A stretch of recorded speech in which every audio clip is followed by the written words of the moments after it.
Hello नमस्कार वणक्कम। My name is TS Sudhir और आप देख रहे हैं स्टडी विद सुधीर, आपका अपना डिजिटल क्लासरूम। कैसे हैं आप सब लोग?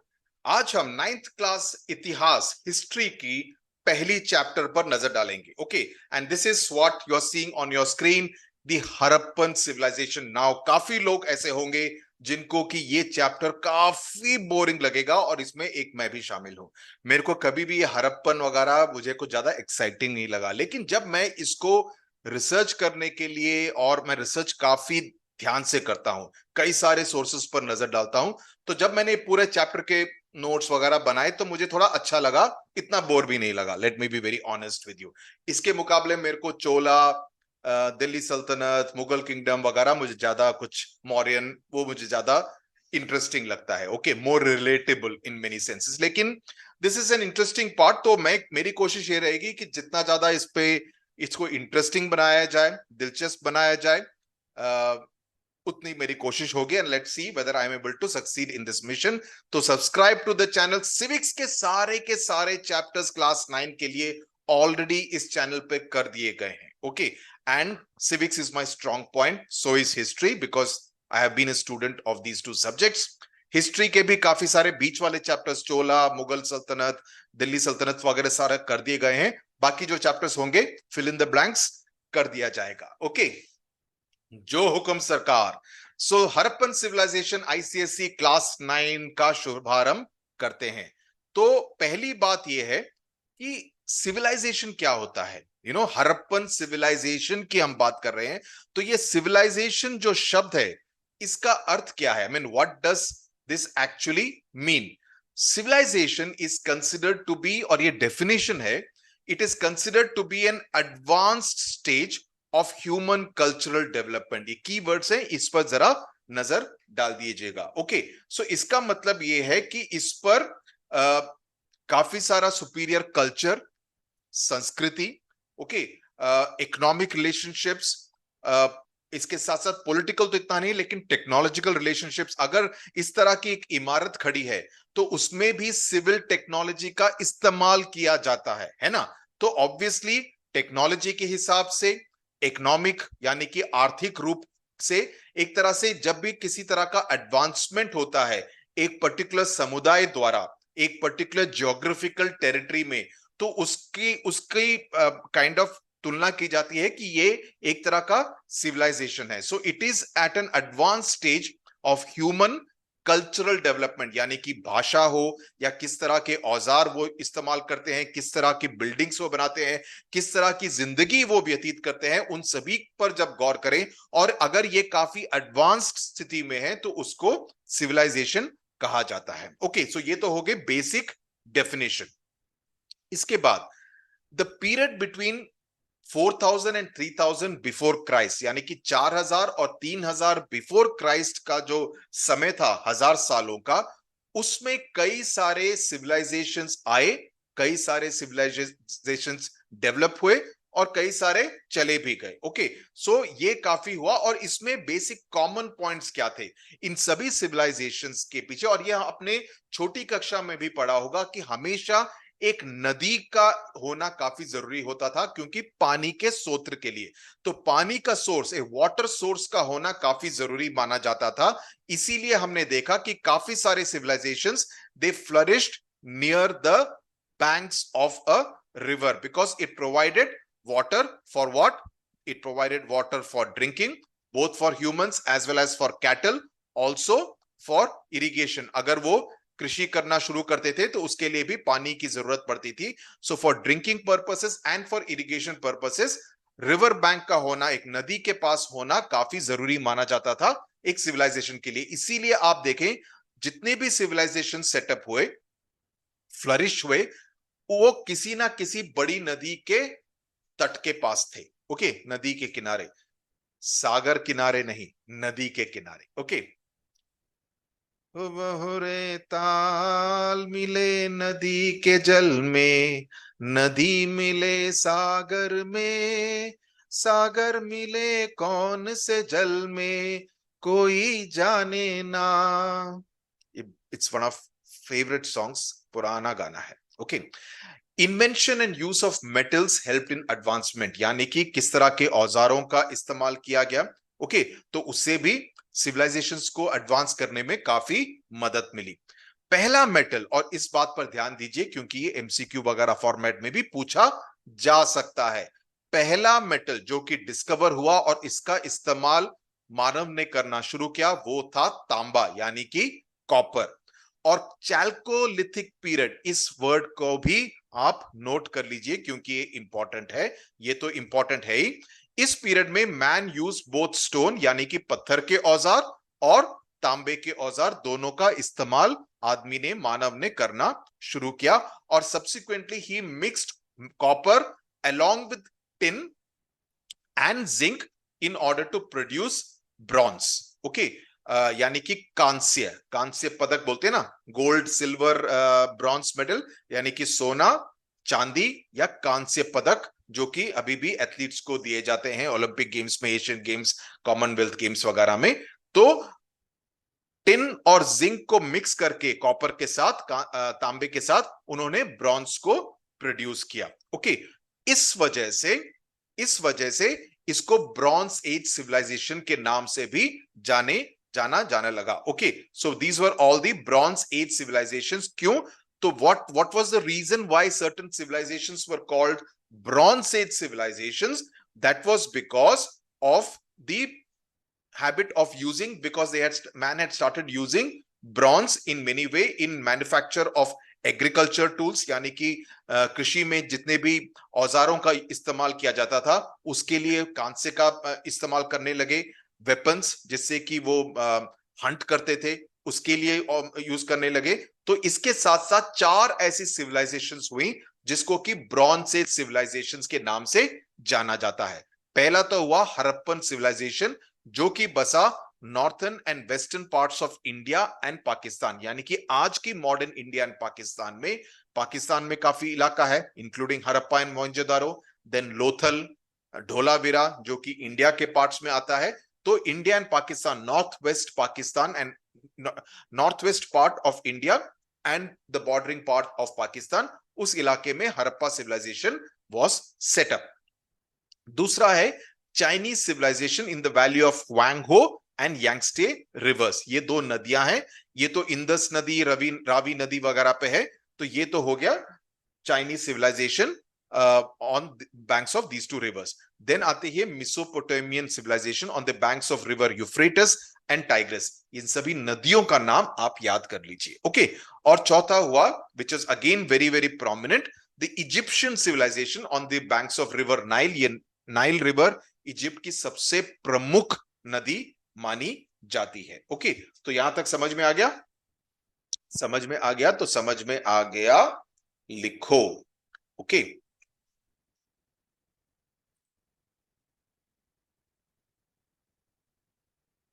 ओके, नाउ आपके सिलेबस में क्या है? मेसोपोटामिया नहीं है, इजिप्शियन नहीं है, हड़प्पा है। तो हड़प्पा पर नजर डालते हैं।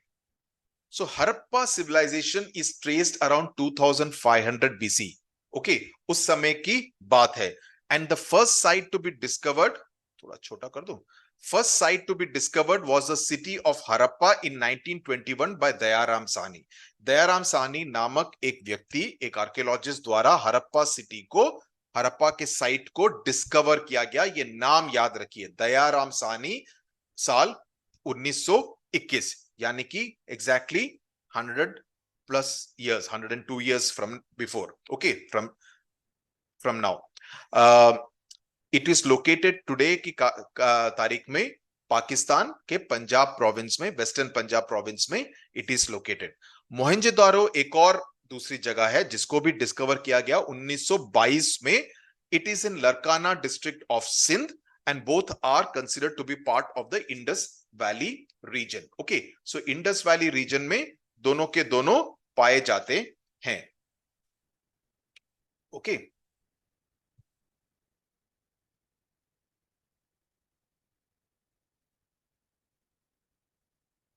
तो आज की तारीख में इंडियन मॉडर्न स्टेट्स के हिसाब से देखें तो you are talking about parts of Pakistan, Gujarat, Haryana, जहां पर all the sites are now found.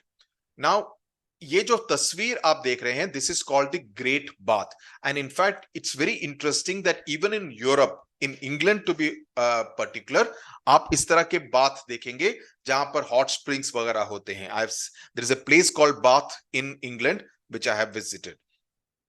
So this is called the Great Bath. This is one of the largest public buildings in Mohenjo-daro. Okay, and it is a large rectangular tank surrounded by a corridor on all four sides. Okay, the construction, जिस तरह का construction है, steps वगैरह हैं, उससे एक तरह के परफेक्शन का हमको अंदाजा हो जाता है कि ओके, उस समय के जो आर्किटेक्ट्स थे, उस समय के जो इंजीनियर्स थे, जिनको कि इस तरह की इंजीनियरिंग आइडियाज के बारे में मालूम था, तो एक तरह का परफेक्शन उससे इंडिकेट होता है. और इससे यह भी पता चलता है कि उस समय कोई ऐसा एक क्लास भी था जो कि वहां पर शासन कर रहा था, एक रूलिंग क्लास भी था, तो इसके बारे में भी एक अंदाजा हो जाता है. और किस किस काम के लिए इस ग्रेट बाथ का इस्तेमाल किया गया होगा, हमको लगता है कि जो आर्कियोलॉजिस्ट्स को पता चला है, उससे लगता है कि किसी ना किसी तरह के धार्मिक गतिविधियों के लिए, एक्टिविटीज के लिए इसका इस्तेमाल किया गया होगा, ऐसा लगता है. और जिस तरह का पानी का फ्लो, बहाव वगैरह था, इससे यह भी पता चलता है कि वाटर सप्लाई और सुवेज डिस्पोजल, यानी कि गंदगी को रिमूव करने का भी एक अच्छा प्रावधान था, उसका एक अच्छा अरेंजमेंट उस जगह पर किया गया था. So in that sense you kind of realize that it is pretty developed in terms of what, इसको किस तरह की इंजीनियरिंग कहते हैं, किस तरह की इंजीनियरिंग कहते हैं, बताओ बताओ. इसको सिविल इंजीनियरिंग कहते हैं. तो सिविल इंजीनियरिंग के हिसाब से it seemed to be pretty developed. Now इस फोटोग्राफ में आप देखें कि एक तरह से एक एरिया है which is on a raised platform, है ना. तो इस रेस्ड प्लेटफॉर्म को सिटाडेल कहा जाता है. Okay, it is called the Citadel, and it is, ये सारे मड ब्रिक प्लेटफॉर्म्स की तरफ से बने गए हैं, यानी कि मिट्टी और ईंट के हिसाब से. अगर आप देखें शुरू के जो front side of the photograph, उसमें आपको ईंटें नजर आ रही हैं, very similar bricks to what we use even today, right, जो लाल ईंटें होती है. तो ब्रिक्स का इस्तेमाल किया गया है, ईंटों का इस्तेमाल किया गया. इससे क्या पता चलता है कि वहां पर ईंटें बनाने का भी प्रावधान रहा होगा, उसका भी अरेंजमेंट किया होगा. सो ये सिटाडेल है, तो यहां पर जो इंपॉर्टेंट लोग रहते थे, जो कि शासन करते थे, उसके लोग वहां पर, उसमें शासन में जो इन्वॉल्व थे, उनके घर या उनके दफ्तर इस सिटाडेल में इंक्लूडेड थे. और इससे यह पता चलता है कि यह शहर काफी डेवलप्ड था. It was an urban civilisation, और इसमें काफी एलैबोरेट प्लानिंग की गई थी. तो ये सब हमको जब एक्सकेवेट करके ये सब मिलता है, तो पता चलता है कि ओ, उस समय पर भी काफी डेवलप्ड काइंड ऑफ एरिया था इंडस वैली सिविलाइजेशन. और जो महान भारत बोलते हैं, जिसमें इंडिया, पाकिस्तान एवं अखंड भारत जो बोलते हैं, उसमें वो सब इंक्लूडेड होंगे. ओके, इसके बाद ये दोनों सील्स पर आप नजर डालिए. पहला जो लेफ्ट हैंड साइड पे है, उसको बोलते हैं पशुपति सील, और दूसरे को बोलते हैं यूनिकॉर्न सील. नाउ सील्स का मतलब क्या है? Seals they were used by Harappans, और इससे आपको उनकी आर्टिस्टिक कला के बारे में आपको अंदाजा हो जाता है कि दे वर वेरी आर्टिस्टिक. जिस तरह से उन्होंने एनिमल्स को बनाया है, जिस तरह से एक ह्यूमन फॉर्म को बनाया है, जिस तरह से ऑर्नामेंट्स को दर्शाया है, उससे आपको अंदाजा हो जाता है कि that the people in the Harappan civilisation were a very artistic lot. तो इस तरह से 2000, कम नहीं है, 2000 ऐसे seals, they have found some 2000 seals like this, और इसमें से ये दोनों सबसे प्रमुख माने जाते हैं. 2000 ऐसे सील्स को डिस्कवर किया गया है बाय द आर्कियोलॉजिस्ट. और तो इसमें इस तरह के बुल हो, पीकॉक हो, एलिफेंट हो, गोट हो, राइनोसरस हो, इस तरह के कई सारे जानवर. तो ऑब्वियसली उनको इन जानवरों के बारे में जानकारी भी होगी. हो सकता है क्या, जरूर ऐसा हुआ होगा कि उस समय पर ये सारे जानवर हड़प्पन सिविलाइजेशन में, वहां पर मोहनजोदारो सिटी या हड़प्पा सिटी में मौजूद भी रहे होंगे. आज की तारीख में शायद वहां पर राइनोसरस गैंडा नहीं होगा. आजकल तो सिर्फ ब्रह्मपुत्र वैली में हमको मिलता है, आसाम में, राइट. लेकिन तब की तारीख में शायद राइनोसरस जैसा जानवर यहां पर भी मिलता होगा, इसी वजह से उन्होंने एक राइनोसरस को भी दर्शाया है अपने सील्स में। तो इससे एक तरह से तब के समय के रिलीजियस बिलीव्स के बारे में पता चलता है, कल्चरल बिलीव्स के बारे में पता चलता है, ट्रेड प्रैक्टिसेस के बारे में पता चलता है, राइट। सो पशुपति सील जो है, पशुपति सील जो आपके लेफ्ट हैंड साइड पेज पर है, उससे एक पता चलता है कि इट्स ए 3-फेस डेटी। सामने एक शक्ल है, शायद इतना क्लैरिटी से पता नहीं चलता है, इस तरफ एक शक्ल है, इस तरफ एक शक्ल है। So it's a three face deity wearing a buffalo horned dress on the head, right, and sitting cross-legged on a throne। तो एक तरह के एक सिंहासन पर बैठा हुआ है that particular deity, and it is surrounded by, you see, a rhinoceros, you can see some kind of a lion or a tiger or a leopard, right, or a tiger, or you can also see an elephant on the left hand side of this particular image, elephant on the top right corner of the image. So you can see different kinds of, and a deer and a buffalo. So you can see different kinds of images which are there, and there are two deer at his feet। जो सबसे नीचे है वहां पर दो हिरण भी हैं। तो all these animals were obviously part of the Indus valley civilisation, इसीलिए उन सब को यहां पर दर्शाया गया है। सो द डेटी को आइडेंटिफाई किया गया है। डेटी को क्या बुलाते हैं? That Pashupati Mahadeva. Okay, that is what Pashupati Mahadeva. Okay, that is what is the name of this particular deity is given as. एंड इससे एक तरह से तब की रिलीजियस और मिथिकल माइथोलॉजी के बारे में भी थोड़ा सा हमको अंदाजा हो जाता है, लेकिन स्क्रिप्ट को पूरी तरह से अंडरस्टैंड नहीं किया गया है। और इससे एक तरह से तब के जो मर्चेंट्स थे, ट्रेडर्स थे, जो कि ट्रेड करते थे, व्यापार करते थे, वो भी इस तरह के सील्स को ठप्पा के रूप में इसका इस्तेमाल करते थे। तो इससे ये पता चलता है कि जो हड़प्पा का जो पूरा ट्रेड है, व्यापार है, वो काफी बड़े इलाके में फैला हुआ होगा। ओके, तो ये बिकॉज ये सील्स हमको कई सारे दूसरे क्षेत्रों में भी मिले हैं। ओके, मेरी हिंदी तो समझ में आ रही है ना, मैं दिल्ली में बड़ा हुआ हूं तो मेरी हिंदी इज फेयरली ओके, लेकिन कभी कभी थोड़ी ज्यादा ही क्या बोलते हैं, कठिन हिंदी हो जाती है, मुश्किल हिंदी हो जाती है। ये बोलचाल वाली भाषा नहीं है, बिकॉज मैं आजकल शायद बिकॉज मैं बाकी प्रांतीय भाषाओं में भी बात करता हूं, तमिल हो, मलयालम हो, तेलुगु हो, तो हिंदी बात करने का थोड़ा सा कम हो गया है। तो एक तरह से वो बोलचाल वाली भाषा नहीं आती है, लेकिन मैं बात करता रहूंगा तो बोलचाल वाली भाषा भी आएगी। ओके, तुमसे बात करने में चलेगा। तो अगर कोई वर्ड समझ में नहीं आ रहा है तो लिखो। ओके, तो I am sure you can understand. नहीं तो अपने पेरेंट्स से भी पूछ लेना, उनकी Hindi I am sure will be better than mine, better than yours definitely. Okay, ये दो दूसरे एक और हैं, बियर्डेड मैन और डांसिंग गर्ल। ये बियर्डेड मैन कौन है? बियर्डेड मैन मतलब जिसकी दाढ़ी है। Now this particular stone sculpture which was discovered from Mohenjodaro, ये particular bearded man was discovered from Mohenjodaro.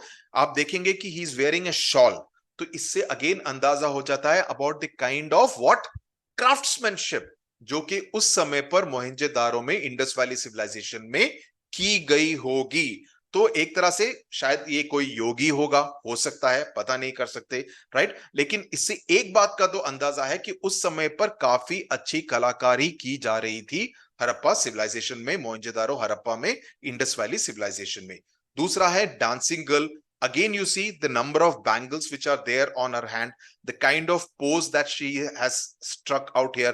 This is a bronze statue, कांस्य का स्टैचू है ये डांसिंग गर्ल। ओके, और इससे एक तरह से उसके पूरे बॉडी लैंग्वेज में there is a certain attitude, there is a particular sign of grace, और उसके जो ऑर्नामेंट्स हैं, जितने भी जेवरात पहने हुए हैं, उसका भी हमको एक अच्छा आइडिया मिल जाता है। देन उसके बाद डॉकयार्ड है। लोथल जो गुजरात में है, उसकी एक तस्वीर मैं आपको दिखाऊंगा which is an artistic representation. ये मेरे को ट्विटर पर मिली। ओके, तो ऐसे मैं हर चीज कई सारी जगहों से रिसर्च करता हूं, तो मेरे को ट्विटर पे किसी ने ये पर्टिकुलर आर्टिस्टिक इंप्रेशन डाला था लोथल का, जो तस्वीर मैंने थोड़े आगे डाल रखी है मैप के बाद, तब दिखाऊंगा। सो जो डॉकयार्ड है, डॉकयार्ड क्या होता है? Dockyard is a area where ships etcetera come. और ये डॉकयार्ड ये डिस्कवर किया लोथल में, जो कि गुजरात में है, मॉडर्न डे गुजरात में है। और इसका कनेक्शन गल्फ ऑफ कैम्बे में है। गल्फ ऑफ कैम्बे, जिसको कि आजकल हम गल्फ ऑफ खंबट के रूप में जानते हैं, राइट। ये आपके ज्योग्राफी के मैप में मार्किंग में आएगा 10वीं कक्षा में। 10th क्लास में अगले साल आप इसको ज्योग्राफी के मैप में मार्क करेंगे, the Gulf of Khambhat. Okay, Gujarat के दो एरियाज के बीच का जो एरिया है उसको गल्फ ऑफ खंबट कहते हैं। सो that also shows that this entire Harappan civilization was an important trading and manufacturing center and it was used for overseas trade, यानी कि व्यापार के लिए, और व्यापार सिर्फ उसी इलाके के अंदर नहीं, बाकी प्रदेशों के साथ भी व्यापार करने के लिए इसका इस्तेमाल किया जा रहा था। तो डॉकयार्ड वो इलाका है जहां पर नावें आएंगी या जहाज आएंगे, कुछ माल लेके आएंगे, कुछ माल लेके जाएंगे, तो इंपोर्ट और एक्सपोर्ट का काम किया जाएगा। ओके, उसके साथ साथ स्क्रिप्ट यानी कि किस तरह की भाषा की का उपयोग किया जा रहा था, तो उसमें हमें पता चलता है कि स्क्रिप्ट जो लिखाई होती थी वो बेसिकली पिक्टोग्राफिक होती थी, यानी कि तस्वीरों की सहायता से एक तरह से कम्युनिकेशन किया जा रहा था। तो तकरीबन 400 साइंस को देखा गया है, को डिस्कवर किया गया है। Okay, so that is another thing. Mohenjodaro was discovered by RD. Banerjee, वो तो हुआ दयाराम साहनी 1921 में। कौन सा? हड़प्पा। मोहनजोदारो को डिस्कवर किया गया 1922 में, यानी कि 101 साल पहले बाय आर.डी. बैनर्जी। ओके, तो यहां तक की कहानी मैं उम्मीद करता हूं आपको समझ में आ गई होगी। आगे चलते हैं ओरिजिन के बारे में। ओके, ये ओरिजिन के बारे में कहने का मतलब यह है कि इसके बारे में काफी लोगों की काफी राय रही है कि हड़प्पा सिविलाइजेशन कहां से ओरिजिनेट हुआ, इसकी शुरुआत कहां से हुई, है ना। कि जो भी हो इसकी शुरुआत, आप जैसे अपना फैमिली ट्री बनाएंगे, आपके parents, grandparents, great grandparents, फिर your father's great grandparents, you know, if you keep going on, एक फैमिली ट्री बन जाता है। कई परिवारों में होता है, एक फैमिली ट्री को कंस्ट्रक्ट किया जाता है ताकि आपको पता चले कि आप कहां से आए हैं, आपके 7 पुश्ते पहले या 10 पुश्ते पहले कौन थे, वो कहां से आए थे, उनकी शादी कैसे हुई, उनके बच्चों का नाम क्या था, उनके कजिन्स का नाम क्या था, क्या उनके कोई कजिन है जिनको कि आप जानते हैं। तो you know, you can construct a major family tree. उसी तरह से कोई भी सिविलाइजेशन हो उसका भी एक तरह का हिस्ट्री ट्रेस करना जरूरी है। तो इसमें 2 पर्टिकुलर राय हैं कि इसका ओरिजिन, हड़प्पा सिविलाइजेशन का ओरिजिन क्या फॉरेन ओरिजिन था या इंडिजिनस। इंडिजिनस मतलब भारत के अंदर ही इसकी शुरुआत हुई। तो जो लोग मानते हैं कि इसकी विदेशी शुरुआत हुई, उनका मानना है कि एक तरह से माइग्रेशन, यानी कि लोग बाहर से आए और यहां पर बस गए और यहां पर उन्होंने इंडस वैली सिविलाइजेशन या हड़प्पा सिविलाइजेशन की शुरुआत की। ये पहली थ्योरी है कि ऐसा माना जाता है कि मेसोपोटामिया, जो कि दूसरा ब्रॉन्ज एज सिविलाइजेशन है, वहां से कुछ लोगों ने माइग्रेट किया, चल के आए या घुड़सवारी करके आए और यहां पर बस गए और यहां पर उन्होंने इंडस वैली सिविलाइजेशन शुरू किया। लेकिन इसमें प्रॉब्लम क्या है कि जो खुदाई हुई, अगर वहां के लोग यहां पर आके बस गए तो कुछ ना कुछ चीजें तो कॉमन होगी, जिस तरह की लिखाई होगी, स्क्रिप्ट्स होंगे, जिस तरह का पहनावा होगा, जिस तरह के स्कल्पचर होंगे, उसमें कुछ ना कुछ तो कॉमन बातें होंगी। लेकिन पता यह चला है खुदाई के बाद कि जो हड़प्पन और मेसोपोटामियन सिविलाइजेशंस हैं कि उसमें काफी अंतर है, उसमें कुछ भी किसी भी तरह की समानता नहीं है। ओके, समानता, वो एक्टर की बात नहीं कर रहा हूं मैं, समानता नहीं है, समानता, उसको भी समानता ही बोलते हैं। समांता रुथ प्रभु, जिसने पुष्पा में डांस किया था, she is a very talented actor. So कुछ स्कॉलर्स का मानना है कि जो ट्रेड, जो व्यापार मेसोपोटामिया के साथ होता था, उसमें एक तरह से हड़प्पन सिविलाइजेशन पर किसी ना किसी तरह का इफेक्ट किया होगा।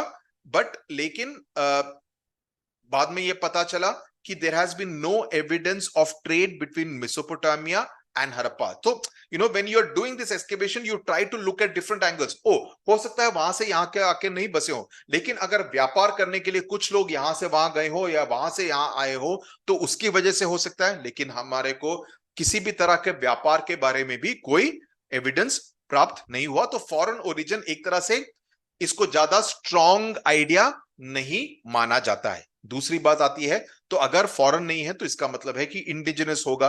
तो इंडिजिनस होने का मतलब यह है कि it is seen to be a growth of local village cultures and not of foreign origin. तो इसी वजह से जो डिफरेंट टाउन्स हैं, डिफरेंट एस्टैब्लिशमेंट्स हैं, एक जगह है कालीबंगन, कोटदिजी, अमरी, ऐसी काफी सारी जगहें हैं, वहां पर एक तरह की समानताएं they have been found there, कई जगह पर एक ही टाइप के स्कल्पचर्स, वेपन्स, मेटल्स सब वहां पर मिले हैं।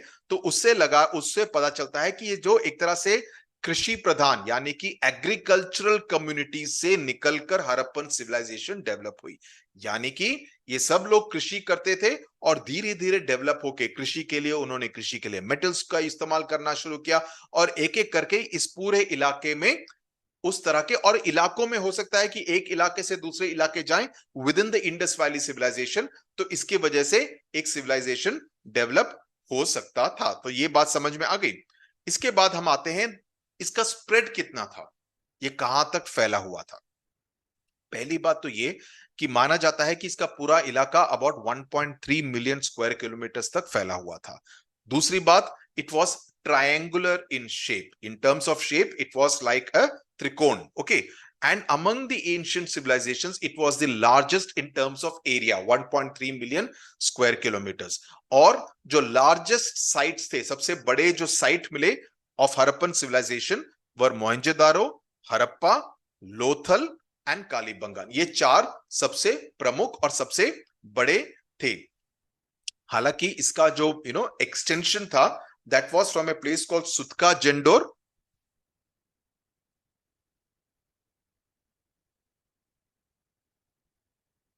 ये आज के पाकिस्तान में है, बलूचिस्तान में, वहां से लेकर आलमगीरपुर जो कि वेस्टर्न यूपी में है, ओके। तो वहां तक एक्सटेंड करता था, इसका जो पूरा एक्सटेंशन था, ये लेफ्ट हैंड पार्ट था, ये राइट हैंड पार्ट था। सो इसका जो अगर हड़प्पन सिविलाइजेशन की बात करें तो we are talking about Haryana, we are talking about definitely Punjab, we are talking about Gujarat, we are talking about Rajasthan, Pakistan में we are talking about Pakistan Punjab, we are talking about Balochistan और and some parts of western UP in India, okay. So ये सारे इलाके उस पूरे Indus valley civilisation के नीचे आते थे, ओके। सो लेकिन उसमें सबसे बड़े साइट्स ऑफ हड़प्पन सिविलाइजेशंस ये चार थे, हड़प्पा, मोहनजोदारो, लोथल और कालीबंगन, ओके।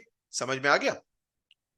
अब ये मैप देखो, ये मैप से आपको अंदाजा हो जाएगा, this shows the extent of the Harappan culture. देखूं मैं तुझे या देखूं कुदरत के नजारे, मुश्किलों में है ये दिल मेरा, माना तेरी सूरत ही है चांदी 100 टका बिल्लो, मेरे दिल का सोना भी खरा। मैप देखो, मैप देखो, इसीलिए मैं गाना गा रहा हूं ताकि तुम मैप देखो। अब मैप में देखो इसमें कौन सी जगह तुमको दिख रही है, मैं थोड़ा इसको और जूम इन कर देता हूं ताकि और भी ज्यादा क्लैरिटी से आपको अपने पीसी पे या फोन पर दिखे। अभी इसमें देखिए जो मैंने बात की, आलमगीरपुर ये कहां पर आ रहा है, वेस्टर्न यूपी में आ रहा है। दूसरी तरफ का जो मैंने बताया सुतका जेंडोर जो कि बालूचिस्तान में है, वो एक्सट्रीम लेफ्ट है। तो अगर आपसे एमसीक्यू में पूछा जाए कि लेफ्ट हैंड और राइट हैंड साइड वाले टिप्स का नाम बताओ, तो आपको नाम याद होने चाहिए, स्पेलिंग याद कर लो बंधु। सो सुतका जेंडोर एंड आलमगीरपुर ये दोनों चार हो गए, ओके। ऊपर आता है मांडा सबसे ऊपर, और सबसे नीचे आता है भगत राव, ओके। ये चार पॉइंट्स को आप नाम याद कर लीजिए। लेकिन जो मेन पॉइंट्स हैं जो मैंने बताया, the four main, one of course is Mohenjodaro, दूसरा है हड़प्पा, तीसरा है कालीबंगन और चौथा है लोथल, ओके। ये these four are the more prominent ones which are to be remembered by you people, okay। तो the other important part is that तो दूसरा एक और बात आपको याद रखने की जरूरत है कि हड़प्पा और मोहनजोदारो में भी देयर आर सम कॉमनैलिटीज, उसमें कुछ खास अंतर नहीं है, दोनों ही रिवर बैंक्स पर है। Mohenjodaro on the right bank of the Indus river and Harappa on the left bank of the Ravi River. Ravi River जिसमें अभी काफी बाढ़ भी आई है. ओके, अभी रिसेंटली जितने भी बाढ़ हिमाचल वगैरह में आई है, रावी रिवर में ही आई है.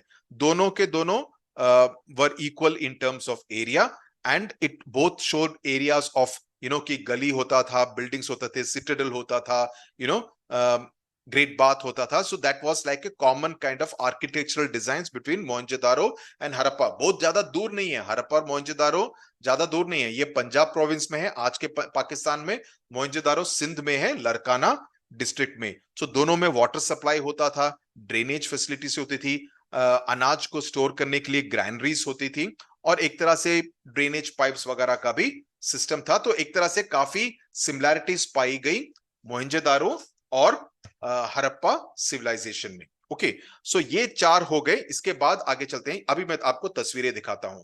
ये जो लेफ्ट में आप तस्वीर देख रहे हैं, ये तस्वीर है धोलावीरा की, जो कि इंडिया में है, राइट. सो धोलावीरा की ये तस्वीर है after excavation by the archaeological survey of India. ये ASI की तस्वीर है. I am showing you original photographs released by the archaeological survey of India. इसीलिए मैं बोलता हूं, मैं काफी रिसर्च करता हूं, मैं सिर्फ इधर उधर की सिर्फ टेक्स्ट बुक नॉलेज नहीं देता हूं. तो ये इंटरेस्टिंग है. तो आप देखिए, यू आर एबल टू सी कि ये सब इंडिविजुअल घर रहे होंगे, ये सब इंडिविजुअल घर रहे होंगे. तो आपको एक तरह से, और एक स्ट्रीट का, एक गली का, एक रोड का प्रावधान किया गया है. तो you can imagine that there was so much of planning, there is symmetry in planning, right. ये जो राइट हैंड साइड वाली तस्वीर है, ये एक आर्टिस्ट ने तस्वीर बनाई है लोथल की. और लोथल से आपको याद होगा, मैंने डॉकयार्ड की बात की थी, राइट. सो मैंने तब कहा था मैं आपको एक तस्वीर दिखाऊंगा. ये मेरे को ट्विटर पे मेरे को तस्वीर मिली. It is an artistic impression of Lothal. तो आप देखेंगे कि वहां पर समुंदर है, वहां पर आपको जहाज और नाव दिखाई दे रहे हैं. ये पूरा डॉकयार्ड का इलाका है. आप इस तरफ तस्वीर में देखेंगे, तस्वीर के नीचे देखेंगे, यहां पर भी आपको काफी सारे नावें दिख रही हैं. नावों पर क्या ले जाया जा रहा है? किसी तरह का सामान ले जाया जा रहा है, राइट. आपको कैटल वगैरह भी दिख रहे हैं वहां पर. तो एक तरह से आपको ग्रेनरीज दिख रही हैं. यहां पर कोई आदमी वहां पर सामान लेकर अंदर स्टोर करने के लिए ले जा रहा है. तो एक तरह से पूरा क्या आपको दिख रहा है? ट्रेडिंग एक्टिविटी दिख रही है, कमर्शियल एक्टिविटी दिख रही है, right. So this was a dockyard. तो again what I am saying is, आपको उस समय की जिंदगी के बारे में काफी कुछ पता चल रहा है इन तस्वीरों से, राइट. मैं हमेशा तस्वीरों से कहानी बयान करने में ज्यादा विश्वास करता हूं. ये नहीं कि पूरा वर्ड्स वर्ड्स लिखो, तो वो तो आपकी किताब में भी रहता है. आपकी जो किताब है, राइट, आपकी जो किताब है उसमें भी आपको वो सारे वर्ड्स मिलेंगे. लेकिन अगर आप तस्वीर देखें, आपको तस्वीरों से अंदाजा ज्यादा अच्छा मिलेगा कि ओके, ऐसी जिंदगी होगी. मोहनजोदारो एक फिल्म भी बनी थी ऋतिक रोशन और पूजा हेगड़े की. थोड़ी थोड़ी देखिए. I am not saying it's a brilliant movie, Ashutosh Gowariker की है, but you could probably have a look at it just for an idea about कि उस समय की जिंदगी कैसी रही होगी. ओके, अब आते हैं फीचर्स ऑफ अर्बन प्लानिंग पर, यानी कि शहर में किस तरह की प्लानिंग उस समय पर की जाती थी. तो each city was divided into two parts. एक तो था सिटाडेल, सिटाडेल जो कि एक प्लेटफॉर्म पर बनाया जाता था. दूसरा होता था lower town, right. So citadel was a place where the important people would actually stay, and lower town वर्दी जहां पर आम जनता रहती होगी उस समय पर, राइट. और ग्रेट पाथ हो, ग्रेनरी हो, ग्रेनरी मतलब जहां पर अनाज स्टोर की जाती हो, असेंबली हॉल हो, वो सभी लोग, वो सभी, ये सभी चीजें सिटाडेल का भाग होती थी. बाकी सब लोअर टाउन में होती थी. और अगर जो स्ट्रीट्स को देखे, मैंने जैसे ढोलावीरा की तस्वीर आपको दिखाई, और तस्वीर दिखाने का कारण ये था कि ताकि आपको सिर्फ शब्दों से समझ में ना आए, तो तस्वीर को याद रखिए, और तस्वीर के हिसाब से आप अंदाजा लगा सकते हैं कि इन शब्दों का मतलब क्या है.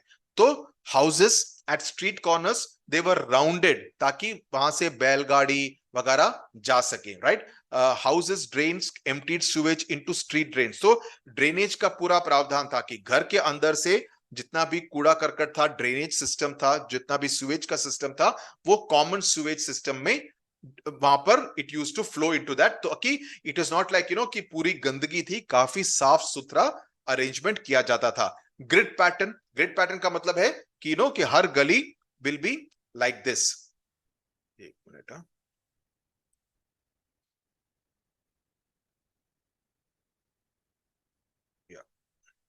तो ग्रिड पैटर्न का मतलब ये है कि गली विल बी लाइक दिस, अगर यहाँ पर घर है, यहाँ पर घर है, यहाँ पर घर है, उसके बाद यहाँ पर टर्निंग होती है, फिर यहाँ पर घर होंगे, यहाँ पर घर होंगे. So there is a some kind of a grid pattern, a very proper, where the roads turn at 90 degrees kind of thing. So there is a grid pattern to the entire streets, square blocks या rectangular blocks में इनको बनाया जाता था. अब आते हैं the last parts of this particular chapter. घर, किस तरह के घर बनाए जाते थे? So the residential buildings were built according to a set plan, right? और उनके फाउंडेशंस काफी डीप किए जाते थे. क्यों? Why? इसका प्रमुख कारण ये था, in order to protect them from floods. और बाढ़ का खतरा क्यों था? Because they were always close to a river. तो अगर रिवर में, नदी में बाढ़ आ जाए तो सीधे घर वगैरह इफेक्ट हो जाएंगे. तो इसलिए घरों को प्रोटेक्ट करने के लिए उनको एक प्लेटफॉर्म पर बनाया जाता था, और इसका फाउंडेशन काफी डीप था ताकि अगर बाढ़ आ जाए तो ये पलट के नीचे इस तरफ ना गिर जाए. ओके, तो इस तरह का सिविल इंजीनियरिंग का दिमाग उस समय के लोगों ने लगाया. सोचो कितने एडवांस लोग थे, ओके, कि उस समय इस बात का के बारे में भी सोचते थे. देन छोटे घर भी होते थे, बड़े घर भी होते थे. हर घर के, जैसे मैंने कहा, street drainage system was very developed. Then there were narrow streets which used to cut into the main streets at right angle. Everything was at 90 degrees, right. Then the kitchen was in, जो रसोई थी, that would be in a sheltered kind of an area. Store rooms का प्रावधान था जहां पर अनाज वगैरह को स्टोर किया जा सकता था घर के बेनिफिट के लिए. Then houses were made of लकड़ी, वुड एंड ईंटें, ब्रिक्स. इन दोनों का इस्तेमाल किया जाता था कंस्ट्रक्शन एक्टिविटी पर. दरवाजे होते थे, खिड़कियां होती थी ताकि वेंटिलेशन हो सके. So that is one thing as far as the houses are concerned. दूसरा पॉइंट आते हैं मॉन्यूमेंटल आर्किटेक्चर पर. इसमें तो हम ऑलरेडी ग्रेट बात की बात कर चुके हैं कि किस तरह का आर्किटेक्चर उस समय पर था. ग्रेनरीज थी जहां पर अनाज को स्टोर किया जाता था. हड़प्पा में there are 2 rows of 6 granaries each, यानी कि 12 ग्रेनरीज को पाया गया है, राइट. और इसमें अनाज को थ्रेश किया जाता था ताकि फसल को उगाने के बाद, उसको हार्वेस्ट करने के बाद उसको थ्रेश किया जाए, तो ताकि उसका इस्तेमाल बाद में खाने के लिए किया जाए, mainly wheat and rice. Okay, so that would be the thing. And food grains were brought here by boat, जैसे मैंने अभी लोथल की तस्वीर भी आपको दिखाई. So ये सारे के सारे इंडस वैली सिविलाइजेशन के बारे में है. जैसे लोथल समुद्र के पास है, सिमिलरली रावी रिवर हो या इंडस रिवर हो, वहां से मोहनजोदारो, हड़प्पा वगैरह के लिए भी अनाज आता था, जाता था, वो सब काम होता था. एंड इवन ग्रेनरीज में काफी वेंटिलेशन का प्रावधान था, की फैसिलिटी थी ताकि एक तरह का मॉइस्चर ना आए जिसकी वजह से अनाज खराब हो जाए. तो मेरा मानना यह है कि तब के लोगों में इतना दिमाग था कि ये छोटी छोटी बातें जो कि आज के समय में भी रेलेवेंट है, उन सभी बातों का ध्यान रखा गया था. उसके बाद आते हैं ग्रेनरीज पर, जो हमने बात की ऑलरेडी, और ट्रेड, आर्ट एंड क्राफ्ट के बारे में. सो ट्रेड के बारे में, व्यापार बाकी देशों के साथ, बाकी प्रदेशों के साथ होता था. एशिया में, मेनली एशिया के बाकी देशों के साथ काफी ट्रेड वगैरह होता था, जिसमें कि स्टोन का ट्रेड होता था, इस तरह के अनाज का, मेटल का ट्रेड होता था, राइट. लेकिन जो how did you trade, like I give you something, what will you give it to me in return, that use be called the barter system. Okay, तो एक तरह से बार्टर सिस्टम होता था, किसी तरह की करेंसी की बात नहीं होती थी, राइट. सो लोथल, हड़प्पा और Mohenjodaro, all 3 cities were important centers for metallurgy, for making weapons, for making tools. Okay, and all these were distributed. Rice was imported to Punjab and from Gujarat. So Gujarat, Lothal से, वहां से चावल जाता था पंजाब को, right. और लोथल, वहां पर कपास को भी उगाया जाता था. कपास मतलब कॉटन, राइट. कपास को भी उगाया जाता था. वहां पर चूड़ियों बनाने का भी सेंटर था. Places like Balakot and Chanhudaro. Okay, these were places where they were making bangles and beads also. So एक तरह से different kind of trading centers were there all over the Indus Valley civilization, and there seems to be cooperation taking place between different centers. जैसे मैंने कहा, अगर rice यहाँ उगाई जाती है तो यहाँ से पंजाब को भेजी जाती थी. कपास यहाँ उगाई जाती थी तो वहां से दूसरे सेंटर्स को भेजी जाती थी। और इसके साथ साथ यूरोपीय देशों के साथ भी धीरे धीरे वहां से ट्रेड होने लगा। हालांकि मेसोपोटामिया के साथ हमको Lothal, Surkodada, and Balakot were some of the important trading coastal towns which carried on trade with Mesopotamia and other West Asian countries or North Afghanistan ke saath. Okay, so they had kind of set up some trade. So it is not like, it was much into the Harappa civilization that they started trading with the European countries also. So Mesopotamia ke saath jo records hain, it's importantly from 2350 BC. पहले से नहीं है। That's why that foreign origin conspiracy को नकारा जाता है by archaeologist. तो यहां पर it refers to trade relations with Meluha which is the ancient name given to the Indus region. इस बात को याद रखिए, the name which was given to the Indus region is Meluha. इस नाम का तो अमीश त्रिपाठी का एक नॉवल भी है, शायद आप में से किसी लोगों ने पढ़ा होगा। Okay, so the Mesopotamia text refers to to intermediate trading stations called Dilmun and Makan. Dilmun and Makan, MAKAN, ये दो ट्रेडिंग सेंटर्स की बात की गई है मेसोपोटामिया के रिटन टेक्स्ट में। And they have been identified, Dilmun has been identified as Bahrain which is on the Persian Gulf. तो उन सब एरियाज के साथ शायद काफी व्यापार किया गया होगा। ओके, सोने का इंपोर्ट हुआ जाता था from north Karnataka and Afghanistan, copper from Rajasthan, South India, Balochistan and Arabia, lead from East India or South India, and lots of weights and measures were also used कि किस तरह से उनको तोला जा सके, उन सब बातों की भी चर्चा की जाती थी। ट्रांसपोर्ट का काफी प्रावधान था, तो एक तरह से बुलक कार्ट्स का इस्तेमाल किया जाता था और एक तरह से बेसिकली घुड़सवारी की जाती थी। इधर बुलक कार्ट और हॉर्स कार्ट से ट्रांसपोर्ट किया जाता था from place one to place B, apart from ships and boats that would be for the water trade.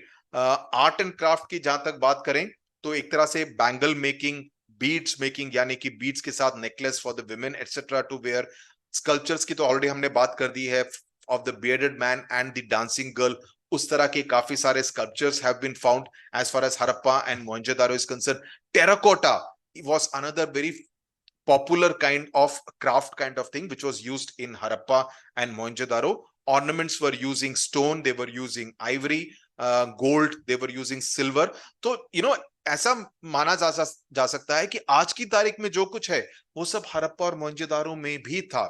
It was of course in a primitive kind of form obviously, उस time पे 5G थोड़ी था, तो लेकिन it was a very advanced kind of civilization. You see, it's not just the largest but also pretty advanced in its ways. और खिलौने थे, like they used to play dice, यानी कि लूडो की तरह, या they used to go on hunting and fishing expeditions, drum बजाते थे, right? So उस तरह के काफी सारे म्यूजिकल इंस्ट्रूमेंट्स, खिलौने, उन सभी का इस्तेमाल उन समय पर करते थे। मैं बोलता हूं मोहनजोदारो फिल्म देख लो, कोई फर्क नहीं पड़ता, ऋतिक रोशन है, पूजा हेगड़े, देखने में मजा भी आएगा। ओके, देन लेकिन धीरे धीरे हरप्पन सिविलाइजेशन का डिक्लाइन भी शुरू हुआ। लास्ट पार्ट में हम पढ़ते हैं ये डिक्लाइन शुरू हुआ तकरीबन 1800 BC में।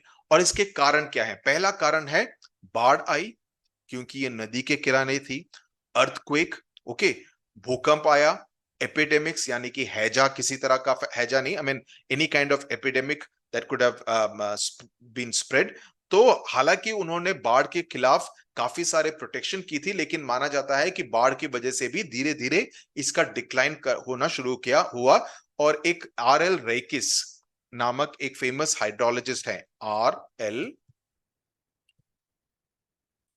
रेकिस। Okay, मैंने यहां पर भी शॉर्ट नोट्स बनाए हैं, तो a lot of it I have to rely on my memory. So RL Reikis, he said that flooding could not be the result of normal flooding of the river, but earthquakes would have raised the flood, the level, and that's how the flooding may have happened. Then दूसरा एक और theory है कि शायद एक तरह से वहां पर जो नदियां थी वो सूखना शुरू हो गई। ओके, जो घाघर नदी है वो सूखना शुरू हो गई। सतलुज और यमुना भी इस घाघर रिवर की ट्रिब्यूटरीज हैं, तो इसकी वजह से, और भूकंप भी आए, सारे टेक्टोनिक डिस्टर्बेंस हुए, तो वहां का पूरा जो माहौल था अर्थ के नीचे का पानी का हाइड्रोलॉजिकल टेबल वो सारा थोड़ा सा गड़बड़ हो गया, उसकी वजह से भी the civilisation gradually decline.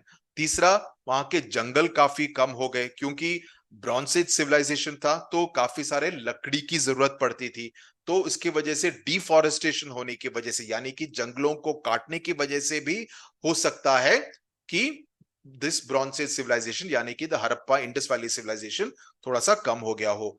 Then आता है the invasion by the Aryans. Now there are historians like Mortimer Wheeler who believes that the Aryans came and invaded the Harappa civilization. Okay, the Indus Valley civilization, the पूरा settlement था, वहां पर Aryans का हमला हुआ और उसकी वजह से in fact they have found skeletons of 13 males and females and one child lying dead in a room. तो उनको लगता है कि किसी ना किसी तरह के इस तरह के हमले में इंडस वैली सिविलाइजेशन का भी अंत हुआ होगा। So these are the 4 reasons which were given. लेकिन इस पूरे इंडस वैली सिविलाइजेशन की हमारे को what has been provided to us is the fact that they have given us bricks, they have given us all the bangle making, beads and jewelry making and all that, textiles because they were growing cotton.